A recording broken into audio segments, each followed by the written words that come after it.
What's up, everybody? Welcome back. Hope everybody's having a great day or night whenever you're watching this.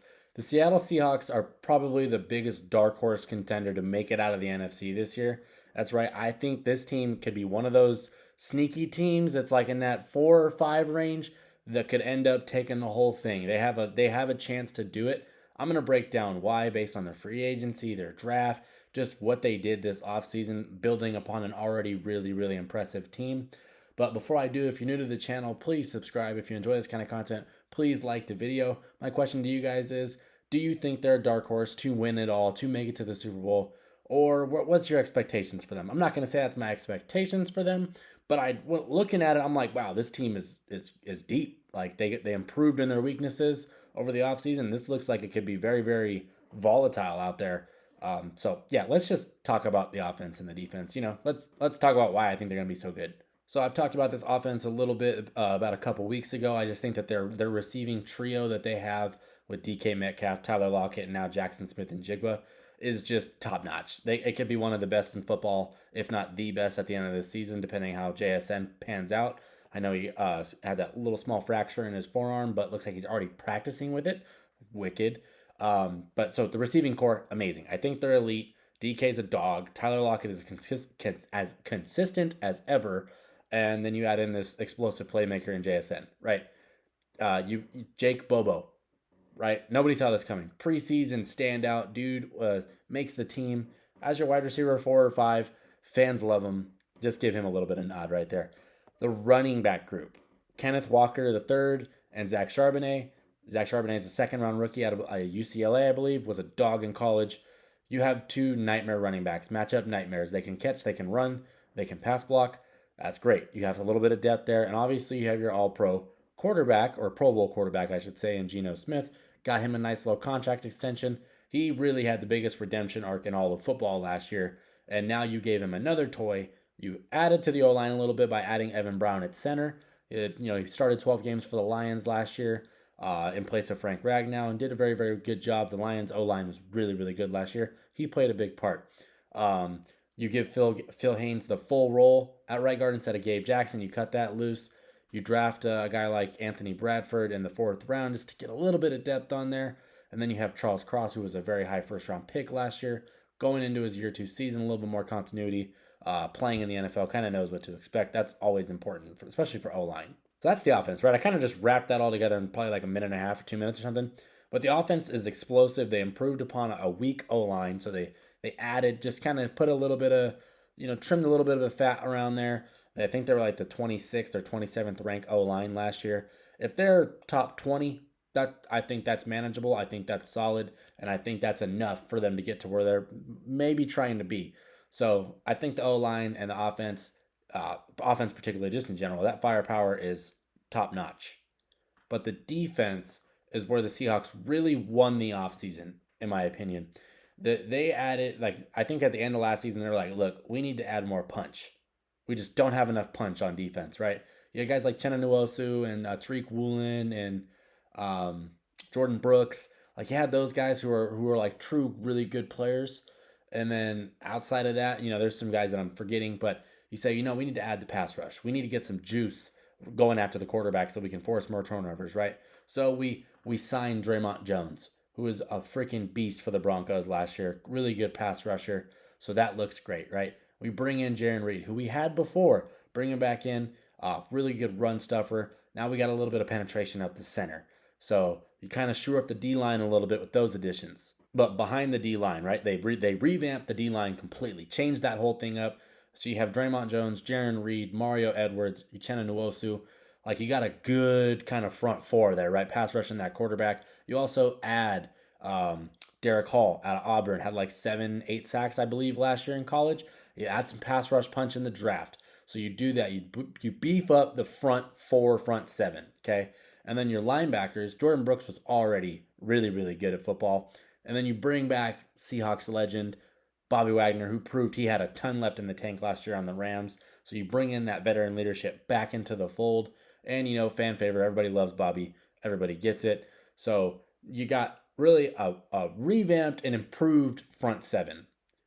Now, that's all great, right? That sounds great. Where this team took like a crazy jump this offseason, they may end up with the best secondary in football. And what I mean by that, essentially, you draft Devon Witherspoon very, very high in the first round, lengthy, speedster, lockdown corner to go with, one of the better corners in football last year as a rookie, Tariq Woolen, who is an athletic freak of nature, who's only getting better. He's only getting more fine-tuned. So you have two starting cornerbacks that it's a true no-fly zone going against it. Those balls are getting picked off, right? But then you get Jamal Adams back from his injury. They lost him week 1 last year. So they went the whole season without one of their best defensive players. And people like to, I'll crack jokes on Jamal a little bit, Blitz boy. It's all fun and games, right? But at the end of the day, the dude before injury was a very, very damn good NFL safety. So if he's even able to come back and be 80% of what he was, he's still really, really good. And if he can't, the injuries linger, you bring in Julian Love, who had a career year for the Giants last year. Bring him in on a reasonable contract, right? So now you have a little bit of depth behind Jamal, just in case those injuries do kind of stick around. And then Quandre Diggs, right? Free safety, right? I believe he's free safety. Quandre Diggs, true natural ball hawk. So it's literally, if you throwing into that secondary, your chances of being picked off this year are probably worse against them than against anyone else in the NFL. And that's not to bash any other team's secondaries, because I'm sure, let me know in the comments who you think might be a better secondary than this. But the Seahawks have my pick, particularly. So you have a 4, the secondary with Devon Witherspoon, Tariq Woolen, Jamal Adams, and Quandre Diggs, right? And then you have Julian Love for depth behind that. And then you have a guy like Kobe Bryant, who was very, very solid last year. He played well as a rook. Now he's getting another year in the system as a defensive player. He's kind of the same thing as Charles Cross, right? So you really got 5 or 6 DBs that are like really good.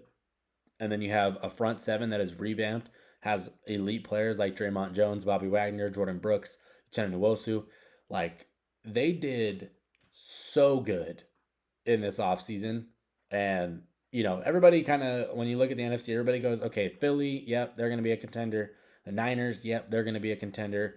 Dallas, given all the jokes and everything like that, they do have a really, really good team. They're going to be a contender. But outside of that, it gets really, really quiet, right? And I think the Seahawks are that one team that probably deserves a little bit more conversation than they're getting, because you completely redid your defense, added way more explosiveness to your defense. So now you're going to be turning people over. You're going to be sacking the quarterback more, health permitting, of course. And then offense, your offense was already really good, and you just added a first-round pick wide receiver who's probably the best wide receiver in the draft. And then you add Zach Charbonnet and running back in the second round to beef up your backfield. Their team, if Geno Smith is able to replicate what he did last year, their team is crazy. And I said this in a video about the Seahawks before, but they can give the Niners a run for their money in terms of winning this division, because let's be honest, the Cardinals, they're tanking for Caleb. And the Rams, they should probably tank for Caleb as well, because they'll be lucky to see 3 or 4 wins. But the Seahawks, this team, the more I looked at it before, I was kind of like, 10, 11 wins. Now I'm looking 10, 11, 12, on the higher side, maybe 13 wins. Like, they got such a loaded roster, and obviously you have one of the best coaches in Pete Carroll. It's good vibes in Seattle. And I think that I'm just looking at the step chart. I'm like, damn, like, they're good anywhere you look. They got players everywhere you look. And you can't say that for every NFL team or every contender for that matter.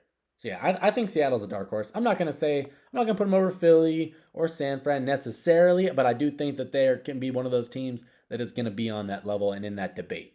So don't be shocked if Seattle Seahawks come out stomping people and make a statement this year, because I just love this depth chart. I love this roster. These players are so talented, and I think they're one of the more fun stories given kind of the dark days that ended with Russell Wilson, and people thought, myself included, that they were going to be terrible last year, and they came out and just blew everyone away. I expect more of the same this year.